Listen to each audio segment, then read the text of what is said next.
Friends, welcome back to series smart house. ఈరోజు వీడియోలో మీ అందరి కోసం బాంబే స్ట్రీట్ ఫుడ్ అయినటువంటి జీనీ దోశ రెసిపీని షేర్ చేయబోతున్నాను. ఈ జీనీ దోశ రెసిపీని దోశలు తినని పిల్లలకి ఇస్తే చాలా ఇష్టంగా తింటారు. ఎందుకంటే దీంట్లో అన్ని రకాలైనటువంటి టేస్ట్లు అనేవి ఉంటాయి, పిల్లలకు కూడా బాగా నచ్చుతాయి. సో రెసిపీని స్టార్ట్ చేసేద్దాం. దానికోసం ఈ విధంగా దోశ తవాని స్టవ్ మీద పెట్టుకొని హీట్ చేసుకోండి.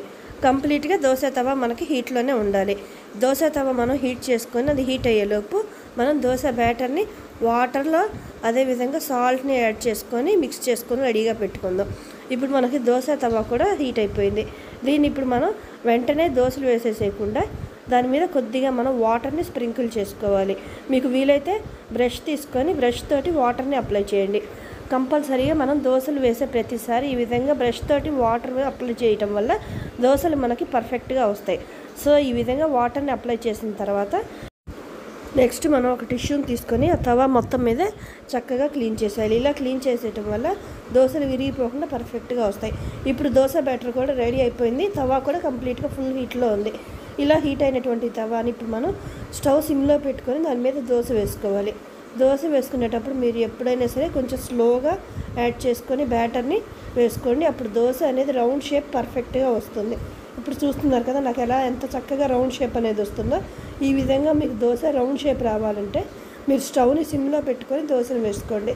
అలా కాకుండా సిమ్లో పెట్టుకోకుండా స్టవ్ని ఫుల్ హీట్లో పెట్టుకుంటే దోశ అనేది మీకు విరిగిపోయే ఛాన్స్ ఉంటుంది. అంతేకాకుండా దాని యొక్క షేప్ అనేది పర్ఫెక్ట్గా రాదు.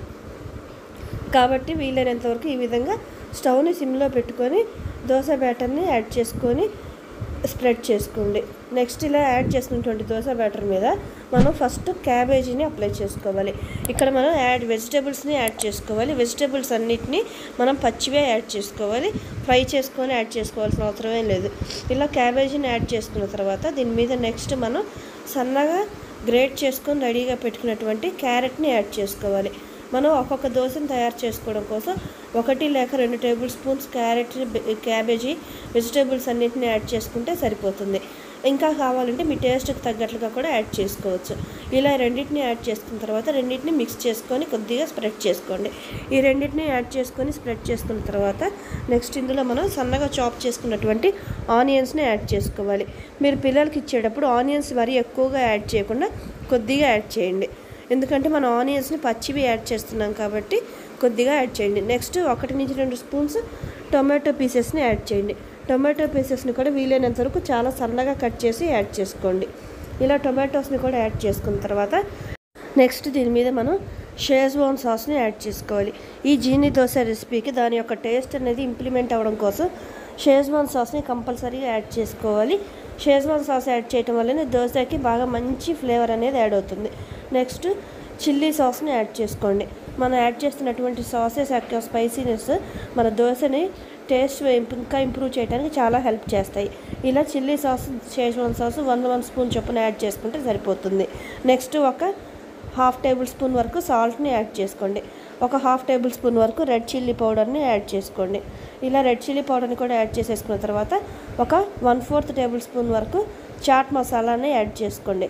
ఇలా వీటన్నిటిని యాడ్ చేసుకున్న తర్వాత మనం ఇప్పుడు లాస్ట్ అండ్ ఫైనల్గా కొద్దిగా గ్రేట్ చేసుకొని రెడీగా పెట్టుకున్నటువంటి చీజ్ని యాడ్ చేసుకోవాలి.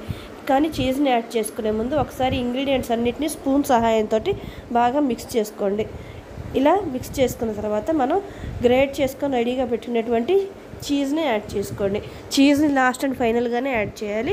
అలా కాకుండా ముందుగానే చీజ్ని యాడ్ చేస్తే చీజ్ మెల్ట్ అయిపోయి మిగతా ఇంగ్రీడియంట్స్ అన్నీ పర్ఫెక్ట్గా మిక్స్ అవ్వవు. అంతేకాకుండా మనం ఈ దోశని ఫ్రై చేసుకోవడం కోసం ఆయిల్ని కానీ బటర్ని కానీ ఏమీ యాడ్ చేయాల్సిన అవసరం లేదు. ఎందుకంటే చీజ్ మెల్ట్ అయిపోయిన తర్వాత చీజ్ యొక్క టేస్ట్ అనేది మనకి ఆయిల్స్ని రీప్లేస్ చేస్తుంది. ఇలా వీటన్నిటిని యాడ్ చేసుకున్న తర్వాత వీటన్నిటిని బాగా గంటతోటి మిక్స్ చేసేసేయండి.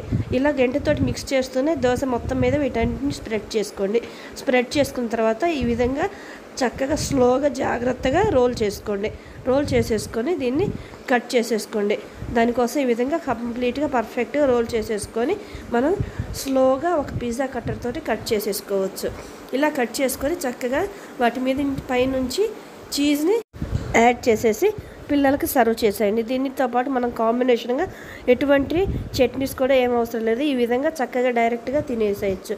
ఇలా రెడీ చేసిస్తే దోశలు, వెజిటేబుల్స్ అన్ని రకాలు తిన పిల్లలైనా సరే చాలా ఇష్టంగా తింటారు.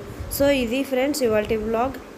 నా రెసిపీ నచ్చినట్లయితే like, share, comment and subscribe to my channel series smart house. Thank you for watching.